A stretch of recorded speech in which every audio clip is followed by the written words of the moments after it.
Dayati dari kelas EPGMI. Dan ini kakak saya Mitra Dayati. Kami akan berdialog mengenai tentang COVID-19.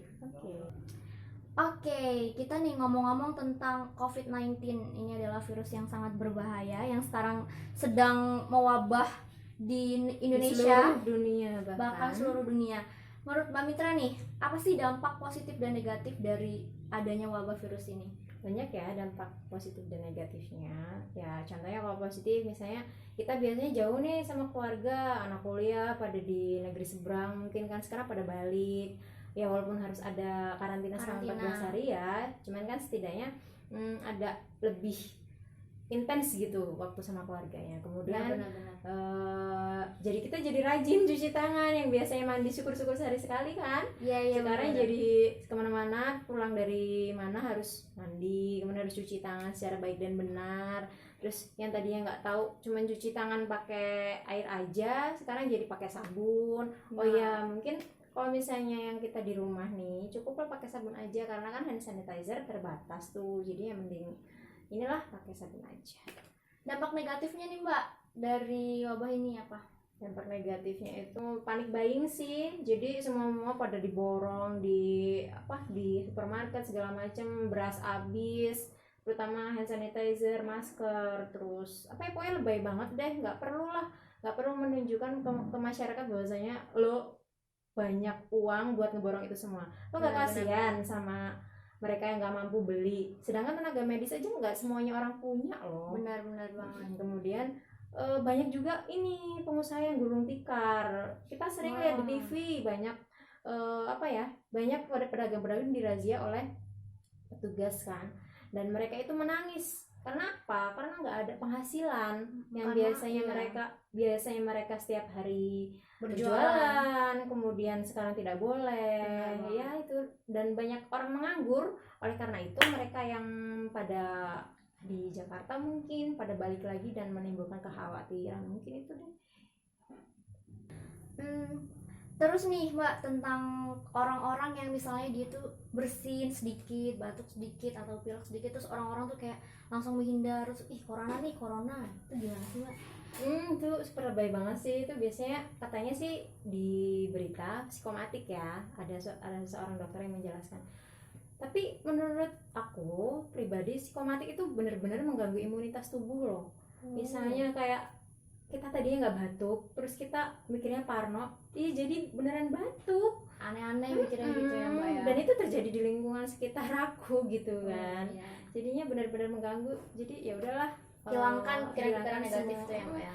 Kalau misalnya memang nggak bisa, ya minimal di stop pemberitahuan yang negatif tentang corona, sebarkan berita baik gitu kan, kesembuhan, kemudian banyaklah yang baik-baik gitu. Terus nih Mbak, tentang orang-orang yang cuma dia sekedar ke supermarket, ke minimarket untuk belanja sehari-hari, dan mereka tuh menggunakan ADP gitu yang seharusnya itu cuma dipakai oleh tenaga medis. Pendapat Mbak gimana sih? Nggak wajar sih, soalnya kita kan tahu sendiri ya, ADP kemudian perlengkapan medis lainnya itu semakin jarang di pasaran. Nah mereka kenapa gitu nggak sewajarnya aja hanya pakai masker, terus cuci tangan? Kenapa sih mereka itu menempatkan sesuatu yang tidak pada tempatnya gitu? Ya nggak habis pikir aja. Jadi kayak lebay gitu ya Mbak ya jatuhnya. Lebay. Terus nih, karena kita nih hampir sebulan lebih malah ya kita social distancing, kita berada di rumah. Biar nggak bosan di rumah itu apa aja sih Mbak kegiatannya gitu yang bisa kita nggak bosan? Kalau saya pribadi sih yang ngurus anak ya, karena I'm a new mom gitu kan. Terus kemudian mungkin bikin cemilan gitu, misalnya dalgona mungkin lagi hits ya. Terus kemudian bikin kue gitu, kue tape atau gimana, banyak deh pokoknya yang bisa nge-refresh biar nggak bosan. Oke Mbak, mengingat banyaknya para pedagang yang gulung tikar lalu mereka tidak dapat penghasilan, terus upaya apa sih yang seharusnya dilakukan oleh pemerintah? Nah pemerintah lagi-lagi kita sebagai masyarakat wajib mengkritisi ya, entah itu diterima atau tidak. Seharusnya pemerintah itu memperhatikan rakyatnya yang di bawah apa ya, menengah ke bawah lah, jangan hanya melihat yang di Jakarta yang mereka itu orang-orang kaya. Oke, it's fine, mereka orang-orang kaya itu menimbun segalanya yang mereka anggap penting. Bagaimana dengan rakyat miskin yang untuk makan untuk kesehariannya pun mereka bergantung sekali kepada penghasilan harian gitu kan. Jadi pemerintah tuh harus benar-benar memasok. Terus nih Mbak, tips-tips biar kita bisa terhindar dari virus-virus yang berbahaya itu apa sih? Pertama pasti dari asupan ya, karena kita nggak mungkin lah jaga kebersihan luar tapi dalam kita Benar-benar. organ dalam kita tidak sehat kan nggak mungkin. Jadi kita ya harus makan makanan yang sehat, yang misalnya terdiri dari protein hewani, protein nabati, terus karbohidrat, buah, sayur gitu harus sih. Terus kemudian cuci tangan sesering mungkin, pakai sabun lebih baik. Jadi kalau misalnya di luar, kalau yang ada hand sanitizer ya dipakai. Oke. Terus kemudian pakai masker, jaga jarak, terus kemudian patuhi semua apa yang apa yang diberlakukan oleh pemerintah gitu. Jadi jangan santai-santai aja, kita juga harus lebih aware pada diri kita sendiri tapi jangan lebay. Benar. Mbak, karena adanya wabah ini yang sedang melanda di Indonesia itu merubah tatanan negara 100%. Contohnya di bidang pendidikan, semua di online kan, pembelajaran online. Menurut Mbak gimana sih, ini efektif nggak pembelajaran online ini?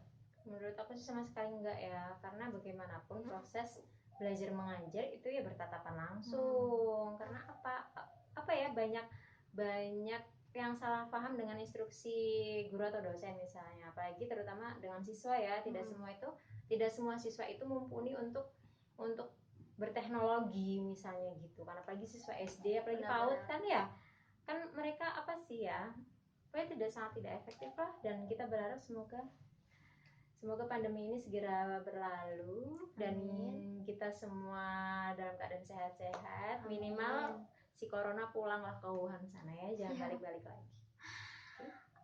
Alhamdulillah. Oke, banyak sekali ya hikmah yang bisa kita ambil dari adanya wabah corona ini. Jadi kita bisa lebih bersih, terus lebih dekat dengan keluarga, dan masih banyak lagi hikmah yang dapat kita ambil dari wabah ini. Oke, terima kasih. Saya Fadila Landarit. Mohon maaf apabila ada salah. Kepada Allah saya memohon ampun. Wabillahi taufiq wal hidayah. Wassalamualaikum warahmatullahi wabarakatuh.